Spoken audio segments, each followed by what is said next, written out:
मध्य प्रदेश के चिंदनवाड़ा में cough syrup के पीने से कई बच्चों की किडनी फेल हो गई और उन सभी की मौत हो गई। शनिवार को भी 2 बच्चों की मौत के बाद इस कफ सिरप से मरने वाले नौनिहालों की संख्या 11 पहुंच गई है। इस घटना के बाद राज्य सरकार एक्शन में आई है। पीड़ितों द्वारा ली गई कफ सिरप की जांच लैब में की गई, जिसमें पाया गया कि इस सिरप में एक जहरीला केमिकल है। इस जानकारी के सामने आने के बाद मध्य प्रदेश में इस कफ सिरप की बिक्री पर प्रतिबंध लगा दिया गया है। सर गंगाराम अस्पताल के बाल चिकित्सा आईसीयू सह निदेशक डॉक्टर धीरेन गुप्ता ने इस मुद्दे पर विस्तार से बात की। उनका कहना है कि ये कोई नई समस्या नहीं है। भारत और अन्य देशों में पिछले कई वर्षों से कफ सिरप से मौतों के मामले सामने आते रहे हैं।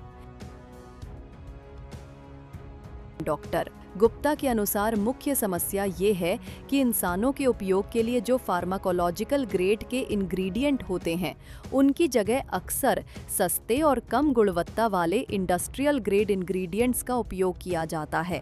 इससे सिरप में एथिलीन ग्लाइकॉल जैसा जहरीला तत्व मिल जाता है, जो किडनी को नुकसान पहुंचाता है और किडनी फेलियर का कारण बनता है।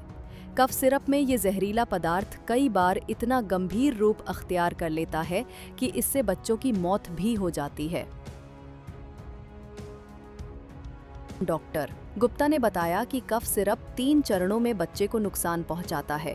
पहले, सिरप पीने के बाद उल्टी, पेट दर्द और दस्त जैसी समस्याएं होती हैं।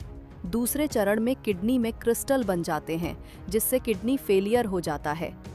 तीसरे चरण में दिमाग पर असर होता है। ये प्रक्रिया बेहद घातक होती है। डॉक्टर गुप्ता ने ये भी बताया कि कफ सिरप की जरूरत कई बार असल में नहीं होती।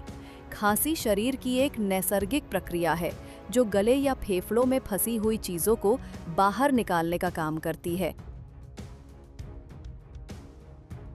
डॉक्टर गुप्ता के अनुसार सूखी खांसी और गीली खांसी के लिए अलग-अलग उपाय होते हैं, लेकिन ज्यादातर बच्चों में खांसी के पीछे सांस के मार्ग में कोई ब्लॉकेज होता है, जो अस्थमा जैसे रोगों से जुड़ा होता है।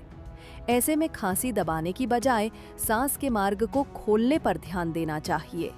डॉक्टर गुप्ता ने सरकार से आग्रह किया है कि कफ सिरप पर कड़ाई से नियंत्रण किया जाए और गुणवत्ता जांच को सख्त बनाया जाए। कई बार कंपनियां सस्ते और घटिया सामग्री का उपयोग कर कफ सिरप बनाती हैं, जिससे जनता को भारी नुकसान होता है।